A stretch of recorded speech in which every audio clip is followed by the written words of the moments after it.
sports office, and we have plenty to talk about. So we have some more sports people in here because they know what they're talking about.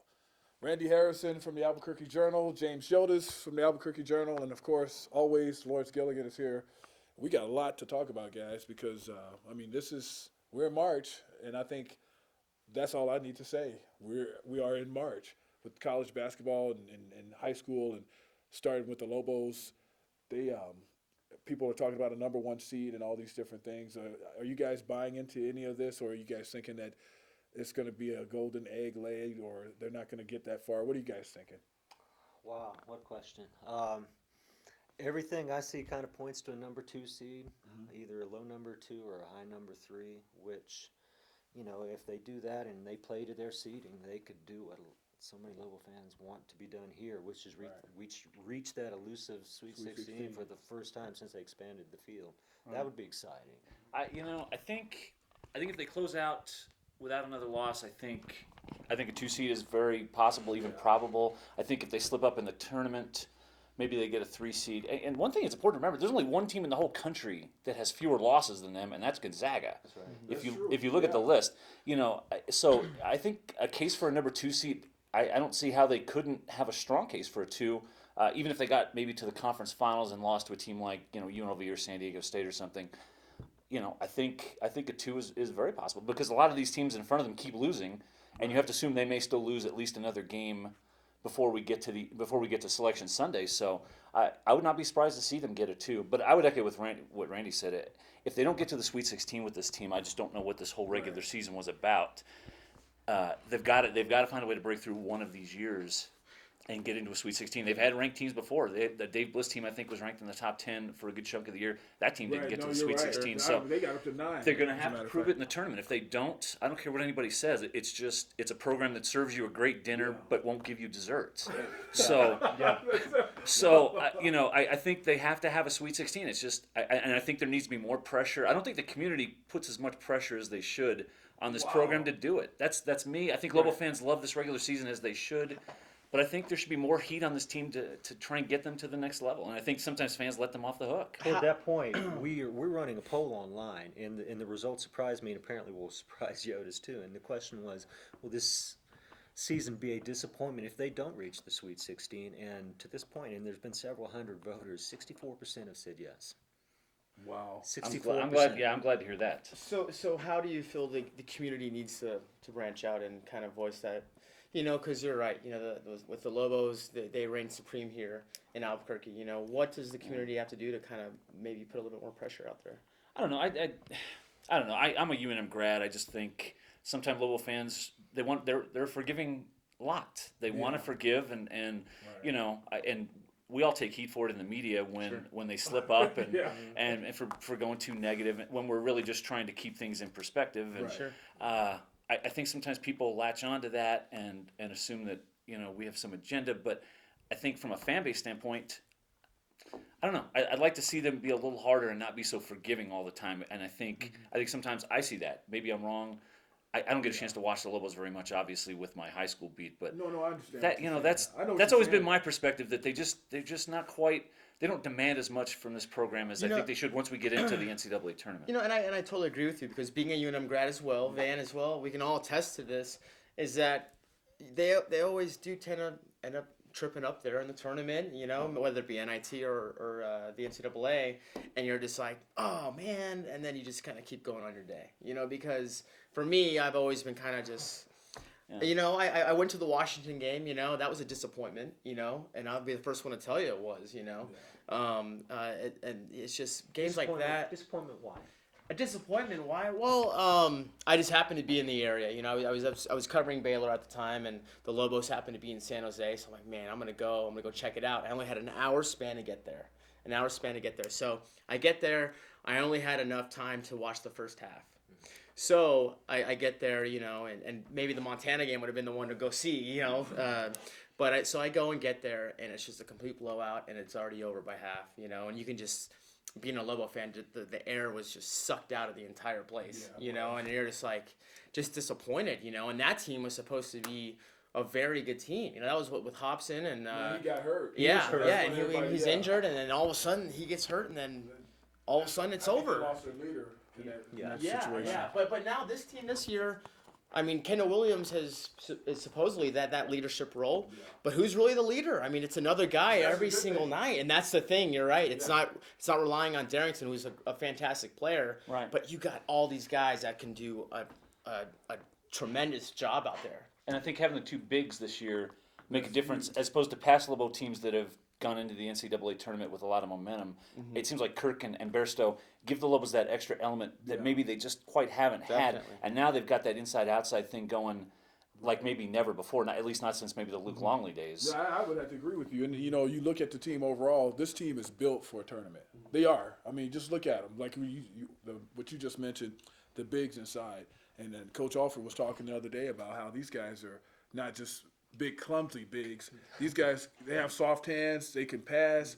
They got a soft touch. The 10-footer, they can knock down that jumper. Kirk, well, hey, he can go all the way out, knock down a three. And, you got two bigs who are very talented bigs.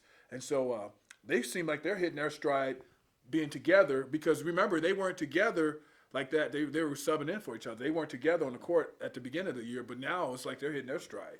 You see, Coach Alford said something the other day. He talked about Kirk being one of the best big men in the West.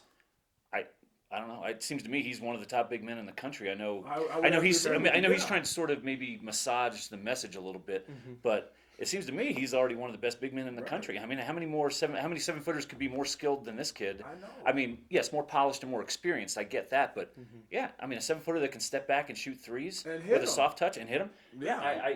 I think Coach Alford's maybe trying to keep it contained a little bit with Alex, Right. but to me, he's one of the best big men in the country. Yeah, I would have to agree with that. Yeah, this will be one of the interesting storylines of the tournament, and by tournament I mean NCAA's, not Mountain West, is how he will match up against maybe a Big East center or an ACC center Right. or a Big Ten center if it gets to that point. Yeah, and I think you're right. I think matchup-wise, Big East guys are more athletic and stuff like that. That's a team maybe they can mesh well with. But a Big Ten team's got a lot more bruisers down low, And not saying the Lobos don't have that down low at all. I'm just saying, though, that's going to be a real test of how they play down low. But you know what they have? The one thing about it, you bring up them having more bruisers and guard play. The Lobos, they have all those good guards. Like it's time to see those guys just be too fast for anybody. Just create chaos. And Tony Snell the other night, he was doing whatever he wanted to. Snell got the ball, and if he wanted to score, he scored. If he wanted to pass, I mean, he did whatever he wanted to, and they could only watch. And this was a kid who, if memory serves, I mean, earlier in the year, people were wondering where he was offensively and Yeah. why he wasn't more active and why he wasn't Exactly. producing more. And now those days seem, years ago. And that's good because I think he probably actually took some heat. Coaches probably told him, hey, look, go score. And it's just going to be interesting to, before the NCAA tournament, there's the Mountain West tournament. And look at, anybody can win that. Boise State could win it and get the automatic bid because Boise State they're that one team that's just right there. They're just right there, and the door just keeps getting shut barely because they gave everybody, like the top tier teams. Boise State gave all those teams more trouble than anyone. And you look at the other teams on the other half of the Mountain West. Fresno State's at the bottom, but Wyoming had their struggles, and Nevada had their struggles. Nevada would play you tough, but it was Boise State that was, they didn't lose to everybody. They gave you a good battle, and they were in it. So it's going to be interesting. I think one of my favorite stats with the Lobos this year is that maybe it's 4 or 3 teams they beat on the road who were previously undefeated at home. I think Yeah, that's a good Cincinnati, stat. Colorado Yeah. State, Yeah. Boise, and they might have maybe Wyoming. It seems like there were Yeah. 4 of them. No, but you're right. There's That to 4, me is yeah. an impressive stat. As you get ready to go into the tournament, Right. and they won on neutral floors too. But I love that stat. I mean, you're talking about 4 pretty hostile Yeah. environments. That to me says a lot about how road tested this team will be when they go wherever they go. For the first and for the second and third rounds, and then potentially into the Sweet 16. Yeah, but then they got spanked by St. Louis and San Diego State on the road as well. Yeah, and those games are kind of like, those games had a lethargic start too. Sure. On both of those, And it was that's that it. But 10 St. minute Louis has period. proven to be a better team than Cincinnati Sure. is actually. I think. Yeah, St. As- St. Oh, Louis. they is the very whole body good. of work. Yeah. I agree. Yeah. I agree. Xavier didn't seem to think so the other night. But anyway, Xavier was not impressed. yeah. I think these Lobos I think they can succeed in the NCAAs for these reasons. They can play against teams with good bigs, with good backcourts. teams that like to play fast, teams that like to play slow. The thing that I'm concerned about, if I'm part of the Lobo Nation, is that this team doesn't score with ease. Yeah. And granted, they can win low-scoring games. They can win low-scoring defensive battles, but those games, by definition, are closer. And you get in these close games, man, and one bad possession on you're right. either end of the floor, and you can be looking at a very heartbreaking one-possession or two-possession loss to a team that you didn't think you were going to lose to. WAC tournament, also in Vegas. Aggies they look like the Aggies, man. Like right when the tournament starts, with what they did to Louisiana Tech, 18-point victory. La Tech rolled through the WAC, no competition, 16-0 until they hit the Aggies, and the Aggies whipped them. And it's a rematch of last year's championship game in that WAC tournament. And wow, what a statement! Right before the tournament. Yeah, well, it's this is the time that the Aggies get it going, right? They always do. That's dating not back weird. to when Reggie was the coach, and Marvin's done a good job with that too. The interesting thing to me about last night is that La Tech likes to run and likes to press, and New Mexico State didn't necessarily try to slow them down. But what New Mexico State wanted to do is when they broke the press, is get the ball into the paint where they had the big edge with the big 7'5" guy Ronaldo Dixon. And also on defensively, they got out on those three-point shooters and they made La Tech try to challenge New Mexico State in the paint, where again the size is the big deal. Can New Mexico State win 3 games in 3 days next week? I don't know. I mean, they had a heck of a time against Barone in both of those games, and that's who they're going to see first. But it looks like they're at least playing well at the right time, which is what you want to do. And now they got Tyrone back. He didn't look too good. Right. Very good when he came back the other night in his return against Denver, but last night he looked like himself. So we'll see. Can they get to the tournament if they just get to the conference final and show well there?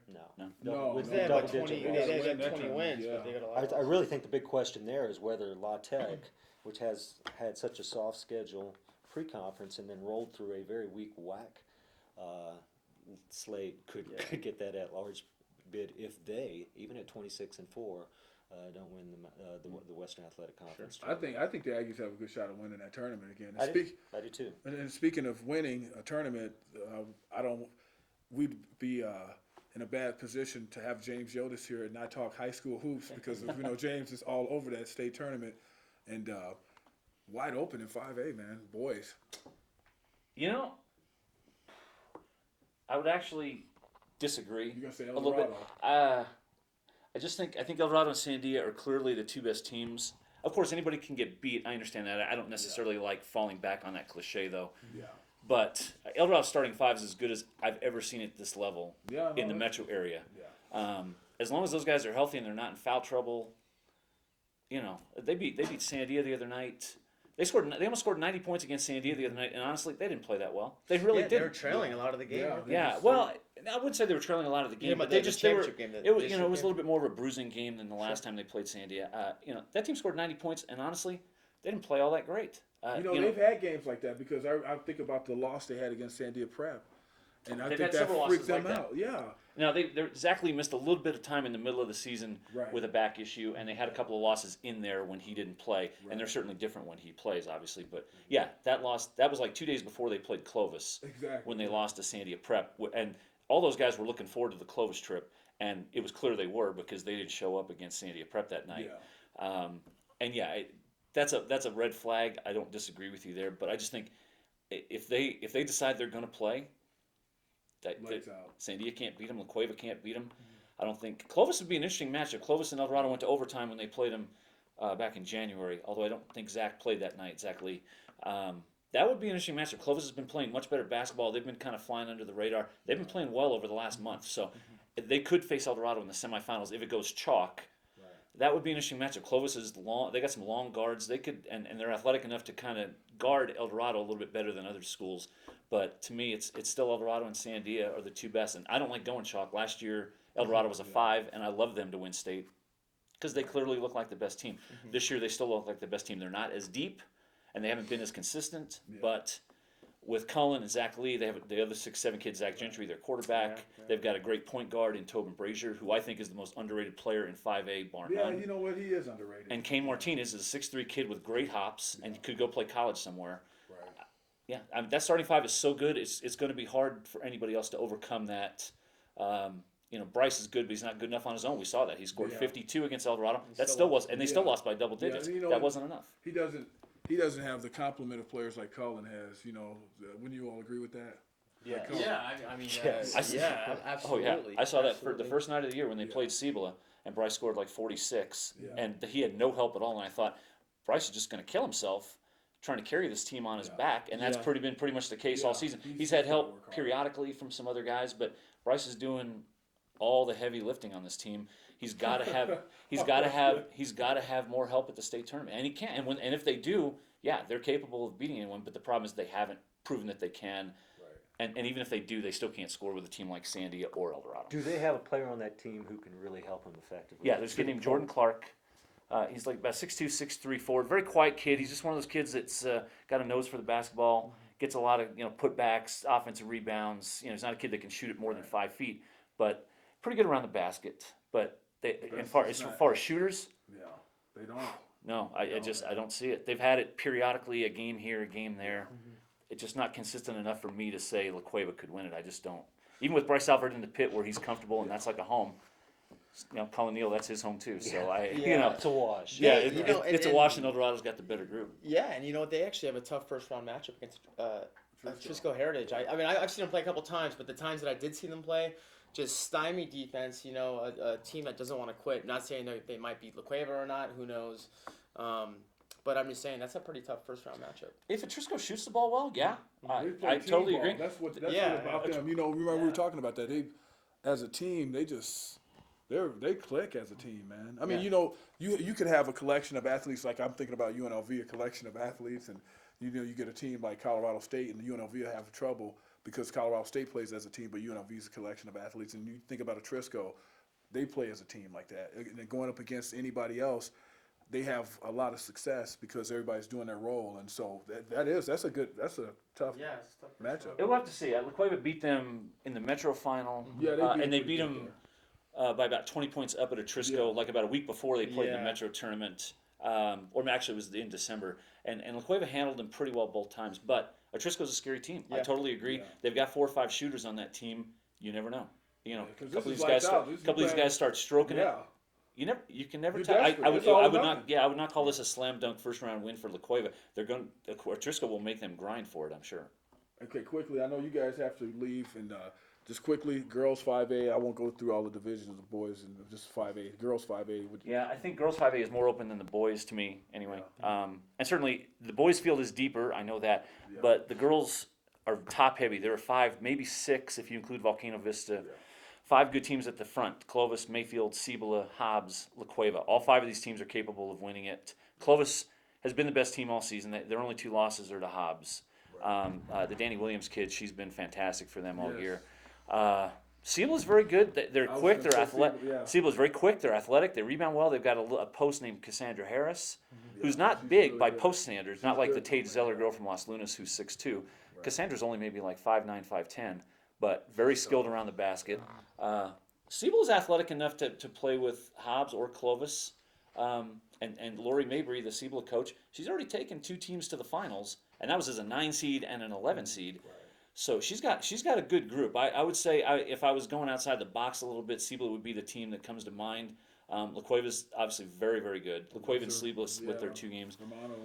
I haven't seen Hobbs, so I can't speak much about them. So I would go a little bit deeper with the girls in terms of teams that could win it than I would with the boys.